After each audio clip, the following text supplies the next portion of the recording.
அருமையானவர்கள், இந்த நாளிலும் அவனுடைய வார்த்தை நான் இடத்திலேயே கொண்டு வருகிறேன். நீதிமொழிகள் 19:23 வசனம் பாருங்களேன். கர்த்தருக்கு பயப்படுதல் ஜீவனுக்கு ஏதுவானது, அதை அடைந்தவன் திருப்தி அடைந்து நிலைத்திருப்பான், தீமை அவனை அணுகாது. அப்ப இந்த கர்த்தருக்கு பயப்படுதல்ன்றது ஒவ்வொரு விசுவாசிக்கும் அவசியமாய் இருக்கிறது. இயேசுவை ஏற்றுக்கொண்ட உங்களுக்கும் எனக்கும் கர்த்தருக்கு பயப்படும் பயம் அவசியம். ஃபியர் ஆஃப் த லார்ட்னு சொல்றோம் பாருங்க. அப்ப இந்த கர்த்தருக்கு பயப்படுகிற பயம்னா என்ன அப்படின்னா, இதோ சாமி கண்ணை குத்திடுவாரு, அவரு நம்மளை அடிச்சிடுவாரு, அவரு நமக்கு தப்பு செஞ்சா அவரு நம்மளை கொன்றுவாரு, இந்த மாதிரி அந்த ஃபியர் அது இல்லை பாருங்க.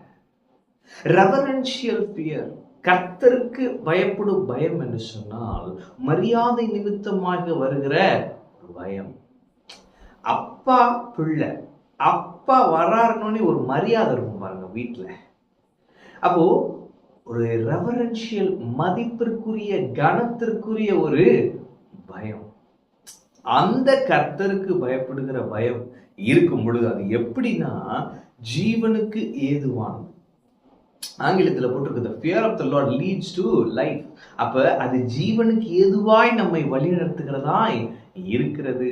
அப்போ நம்முடைய வாழ்க்கையில நம்ம நிம்மதியா வாழணும்னா, நம்ம நல்லா வாழணும்னா, பயமின்றி வாழணும்னா கர்த்தருக்கு பயப்பட வேண்டும்.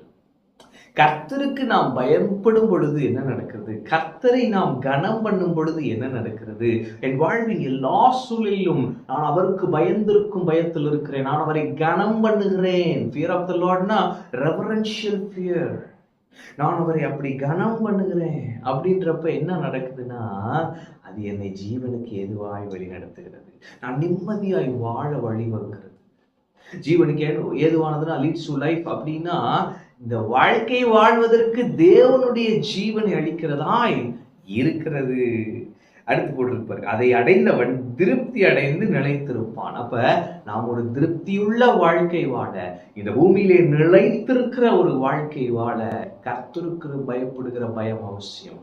நீங்க கர்த்தருக்கு பயப்படுவீங்கன்னா எந்த மனுஷனுக்கும், எந்த சக்திக்கும், எந்த வல்லமைக்கும் பயப்பட அவசியமே இல்லை. அப்ப நீங்க திருப்தி அடைந்திருப்பீங்க, நீங்க நிலைத்திருப்பீங்க. அடுத்து போட்டிருக்கு, தீமை அவனை அணுகாது. நான் சொல்லுகிறேன், நீங்க கர்த்தருக்கு பயப்படுங்க. கர்த்தருக்கு பயப்படுகிற பயத்தில் இருக்கிறீர்களா? அவரை கனம் பண்ணுகிறீர்களா? அவர் என் தகப்பன், என் தகப்பன்னா என் அப்பதான், ஆனாலும் நான் அவருக்கு கொடுக்க வேண்டிய கனத்தை கொடுக்கிறேன், அவருக்கு நான் பயந்திருக்கிறேன் என்று நீங்கள் சொல்வீர்கள் என்றால் நான் சொல்லுகிறேன், தீமை உங்களை அணுகாது. ஆமென். அப்ப கர்த்தருக்கு பயப்படும் பொழுது நாம் ஜீவனின் பாதையில இருப்போம், நாம் திருப்தி அடைந்திருப்போம், நாம் நிலைத்திருப்போம், தீமை நம்மை அணுகாது, நாம் பாதுகாப்பா இருப்போம். அப்ப இந்த பூமியில பாதுகாப்பாய் வாழ வேண்டும் என்று சொன்னால் கர்த்தருக்கு பயப்படுகிற பயம் அவசியம். கர்த்தருக்கு பயந்திருங்கள், அவர் ஒருவருக்கே பயந்திருங்கள். யாருக்கு விட்டுருங்க, கர்த்தருக்கு பயந்துருங்க. ஏதாவது ஒன்று செய்யறதுக்கு முன்னாடி யோசிங்க, இது கர்த்தருக்கு பிரியமா, நான் அவரை கனம் பண்ண வேண்டும். கர்த்தருக்கு மரியாதை செலுத்துங்க. உங்க வாயின் வார்த்தைகளினாலே நீங்கள் அவருக்கு பயந்துருங்க, உங்களுடைய வாழ்க்கையினாலே அவருக்கு பயந்துருங்க. கர்த்தருக்கு பயப்படுகிற பயம் ஜீவனுக்கு ஏதுவானது, அதை அடைந்தவன் திருப்தி அடைந்து நிலைத்திருப்பான், தீமை அவனை அணுகாது.